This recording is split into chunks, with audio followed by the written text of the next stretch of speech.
Afternoon lads and lassies, and welcome to my workshop. I have some ropes. I'm going to be breaking it on my test bed. Now the rope we're going to be testing today is a Sampson Tech12.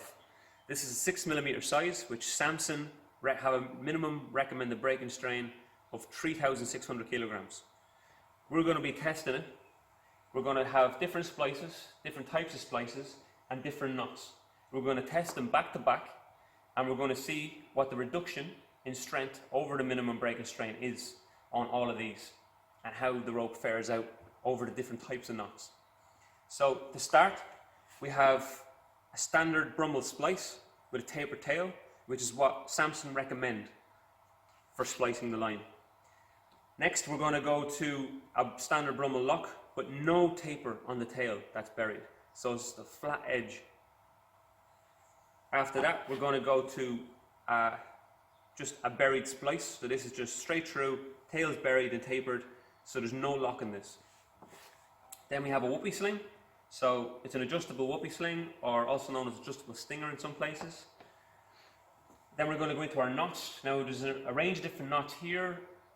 I'm probably not going to cover all the knots because there are very, very many, but these are knots that I see used regularly and that a couple I use myself. So the knots we're going to be testing are like your standard climbing figure of 8.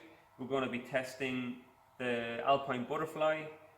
We have an angler's loop. We have a standard bowline. We have a tiger knot. We have a double bowline, or a bowline and a bite. We have the thumb knot, also known as a fisherman's.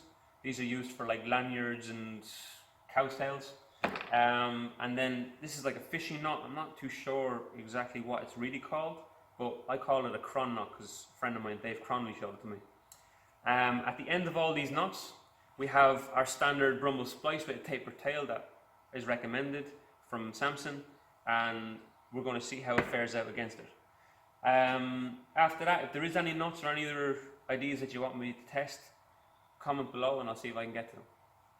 For the moment, we're going to break some stuff and have some fun. This is standard Brummel splice with tapered ends.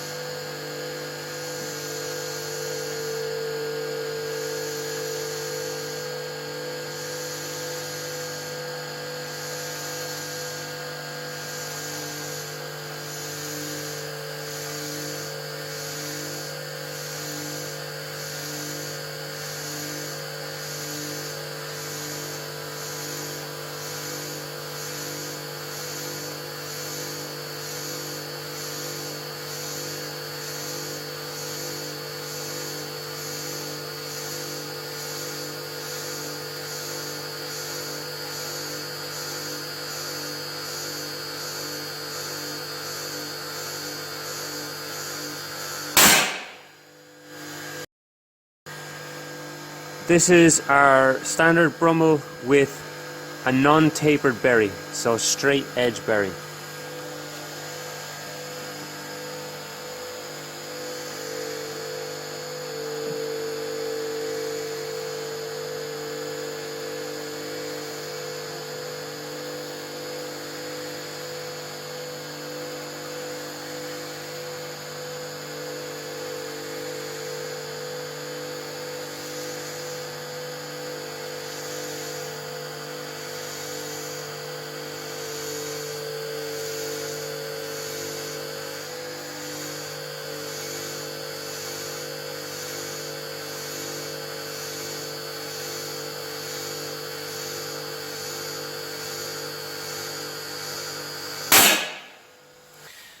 This is non-Brummel, just berry with a tapered end.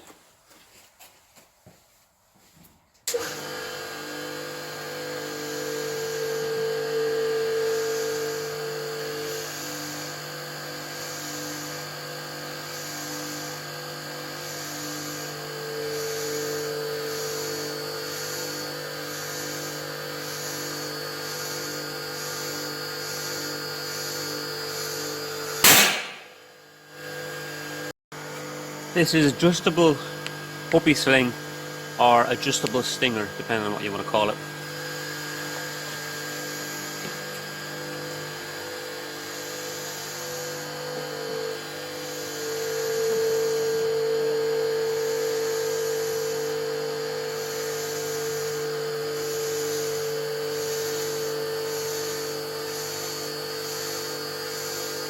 Nally.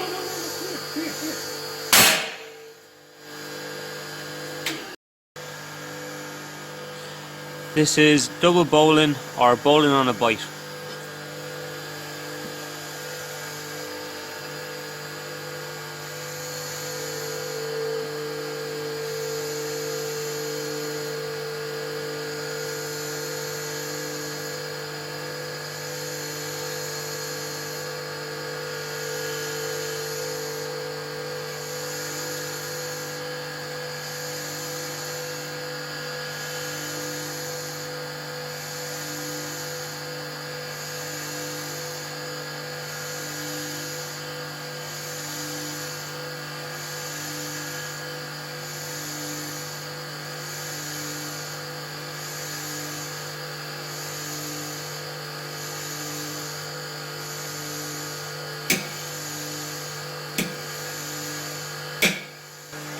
This is the cron nut.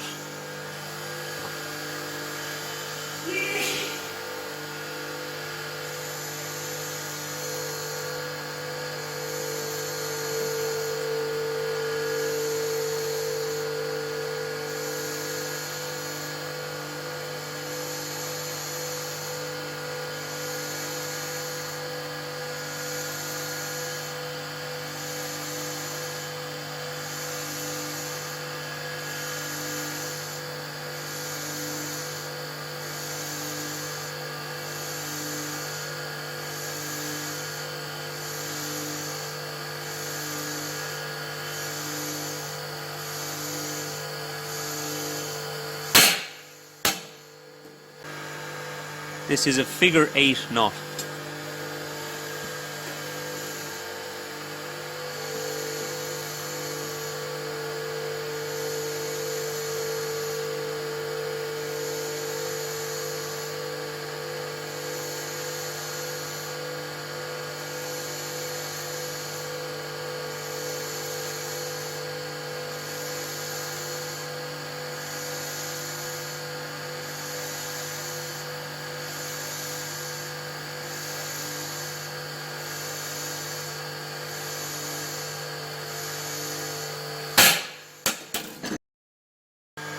This is the alpine butterfly knot.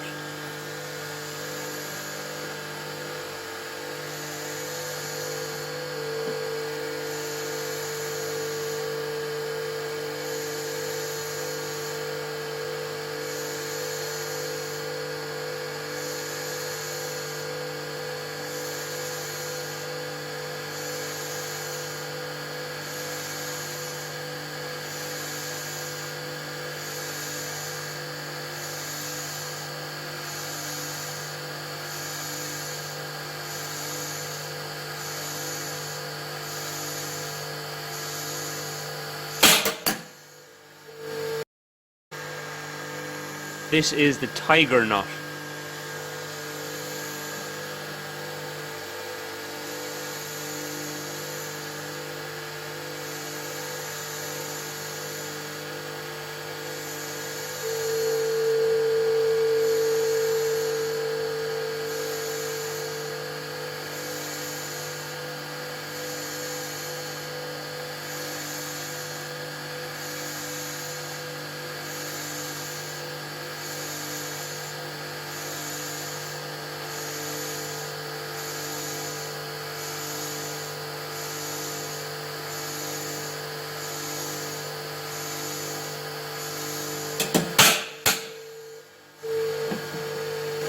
This is the standard bowline.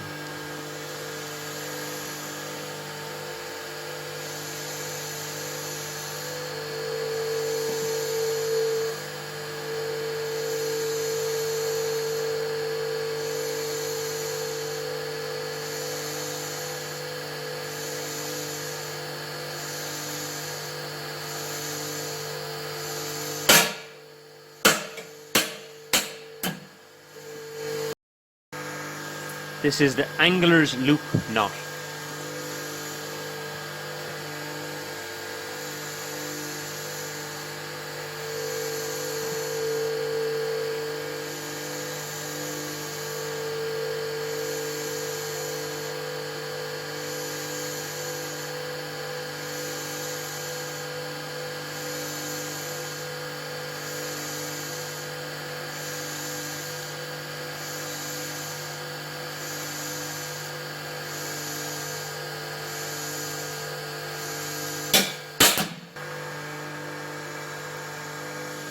This is the thumb knot, or a fisherman's.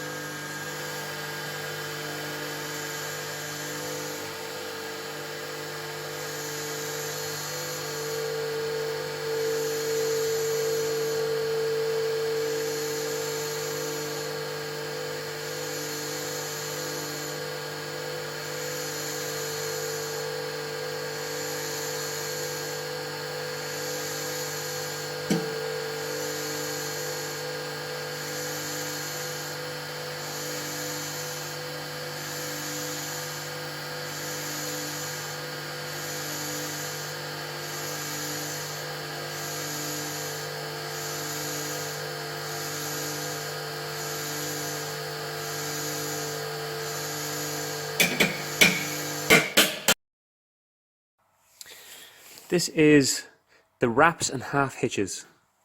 The rope is wrapped around the carabiner several times, and 3 half hitches, and the tail is locked into the carabiner. Everybody has their own swerve on this knot, different amount of wraps, different amount of half hitches, but is generically the same.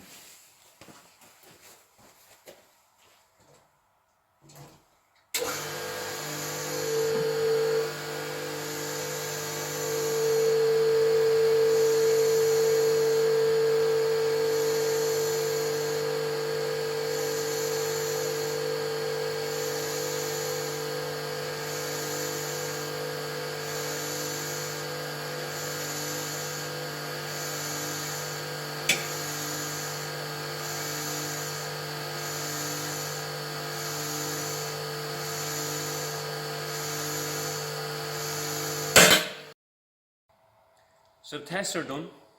We have our carnage on the table here, and the data is in. Now, if you look here a little bit closer, we have our original Brummel splice, and that was our first base test that we did. So that should be the strongest from the manufacturer's specs, and in the test it was the strongest. The good thing about all these tests is that they have broken where we expected them to break, which is good. On the knots essentially have cut themselves, so they cinch up tight on themselves, and they essentially cut themselves. On the Brummel splice, the Brummel actually gave away on the eye, which you'd expect to maybe give away in the center on the actual main line of the rope, but because it bends around the carabiner, it's quite a tight bend around a steel object, and there's quite an awful lot of shear force right there when it's pulling, that it gave away on the eye. Our Brummel with the berry with no taper on the tail broke where there's no taper on the tail, so that's a very good result.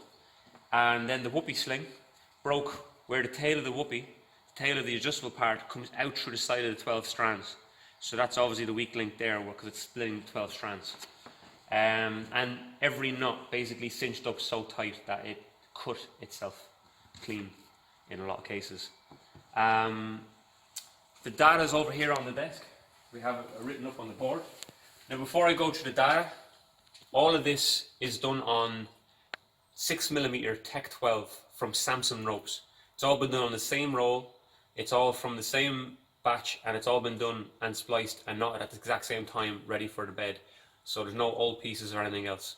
The other thing is that some ropes, so the data here is going to be relevant to what I've done here, but some ropes will obviously knot better, some ropes won't knot better, some ropes would probably stand up to it better. So like a polyester braid might be able to stand up to knots better, might not have as reduction in its break and strain. But for this test, we've just done Tech12 and we've gone with that. The reason why I've tested Tech12 is that we use it a lot in theatre and film rigging because of its high melting temperature. So it has a quite a high temperature of 500 degrees, so we can have it around lights. Now, we try to keep it away from lights, but it's just better to have that safety there for the high melting temperature. And also I had loads of it just sitting around here, so it's good to test on. We'll start with the standard manufacturer and break and strain that is on the website is 3,600 kilograms. So on our number 1 splice, so it's a Brummel splice with a tapered tail, we got 3,490 kg, which I was very, very impressed with. for a splice to come up that close to actual manufacturer spec. Reason being for that is that the manufacturer actually do its maximum break-in strain at over a bollard. So the rope is bent over a large radius, and that's how you get the true break-in strain of the actual fiber itself, rather than it bending around something skinny or a knot where it cinches on itself and cuts itself. So our Brummel splice with a tapered berry got 96.9% of the actual manufacturer's break-in strain, which is very, very good. Next after that, we tested the Brummel splice with no taper in the tail, and that got 2,900 kilograms, 80% of the break-in strain. Still quite good, but it's still 500 kilos less, 500 kilos less than the tapered tail, so it definitely does serve you right to taper that tail when you bury a Brummel. Then there was a non-Brummel, just berry, so that is just burying the tail in with taper, and that got 2,940 kg, 81% of the manufacturer's break-in strain. Still quite good. I was quite impressed with that, but I prefer the Brummel because you get that lock, so it just means that it can't work itself undone, and it's just much safer. I do see people doing it that way, but that's just not how I like to do it. But there's the data there, 81%. So you still have 15% more if you do a Brummel with a splice and a taper. Then the next was the adjustable whoopee, or the adjustable stinger. That got 2,810 kg, 78%, which I was quite impressed with that number as well. It only lost 2% underneath the actual straight splice rather than the taper. In the whoopee sling, like I said before over there on the desk, the tail of the whoopee, or tail of the adjustable part, comes out through the side and actually splits the 12 strands. When those 12 strands come tight, it's quite an abnormality in the side of the 12 strands, so that's where it broke. But I was still quite impressed with that number for that. Next we got into the knots. Now the knots started to get a little bit crazy. I did the first knot, which was the double bowline, or a bowline on a bite, and that broke at 1,000 kilograms. Now I was quite shocked by that. So I actually did a second test just to make sure that there wasn't something going on with the machine or something going on with my knot, and it broke at the exact same strength the next time, which was only 27% of the manufacturer's break-in strain. So knots drastically reduced the strength of Tech12. The next knot we did after that was the cron knot. I'm not sure what you really call that knot, but I call it the cron knot. That broke at 1,300 kilograms, which is actually quite impressive in comparison to the double bowline, but still only 36% of the manufacturer's break-in strain, so still quite weak. But as knots go for this rope, it performed quite well. Next after that, I tried the figure 8. We broke the figure 8, and it broke at 1,200 kilograms, 33% of the manufacturer's break-in strain. After that, we did the alpine butterfly, and that broke at 1,250 kg, or 34% of the manufacturer's break-in strain. Then we did the tiger knot. The tiger knot broke at 1,460 kg, which is 40%, which is our best performing knot out of all the knots we tested. Was the tiger knot. It's a knot that I don't normally use. I've seen it used, I have used it now and again, but on Tech12 it has performed. That's the strongest knot we've tested. If there's other knots that I can test, hit me up and I'll see if I can test them for you and see what they break at. But I've done quite a large range here of different type knots. Next was a standard bowline. So standard bowline broke at 1,190 kg, or 30%. Then we have the angler's loop, which broke at 1,140, 31% of the manufacturer's break-in strain. Then we did a thumb knot, or the fisherman's knot, which broke at 1,190 kg, or 33% of the manufacturer's break-in strain. And then I actually, from halfway through the test, I actually realized there was another knot, or another common way of tying off the rope that we actually do that I forgot about, which was wraps and half hitches, where you wrap it around the carbon or wrap around an object and then do half hitches along the working side of the line to lock it off. And so I did that test halfway through, and the wraps and half hitches broke at 1,250 kg, or 34% of the manufacturer's break-in strain. When you break down the data for our splices, the standard spec Brummel splice from Sampson with its taper tail came out the strongest at 96% of the manufacturer's breaking strength. So that's number 1 strongest. Number 2 was non-Brummel, just to bury the tail and taper it. That was number 2 at 81%. And then number 3 for the splices was a Brummel splice with no taper on the tail, broke at 80%. Number 3. Now obviously you want to try and get as much out of your rope as possible, so I always recommend going for the strongest you can possibly do in any of these. Then for our knots, our number 1 knot was the tiger knot at 40% of the manufacturer's breaking strength. Our number 2 knot was the cron knot at 36% of the manufacturer's breaking strength. And number 3 knot, we had a tie between the Alpine Butterfly and the wraps and half hitches, both at 1250 kg or 34% of the manufacturer's breaking strength. Overall, there's the data. That's what we got from breaking a lot of meters of Tech12 on the test bed. I've had an awful lot of fun. Hopefully it's been educational for you. I've definitely learned some stuff about knotting in Tech12. And I'm definitely going to do some more tests on other ropes and see how far I get with Dyneema and maybe some polyester braid and break some more stuff and have some more fun. So thanks for watching. I hope you've enjoyed it, and I'll see you next time.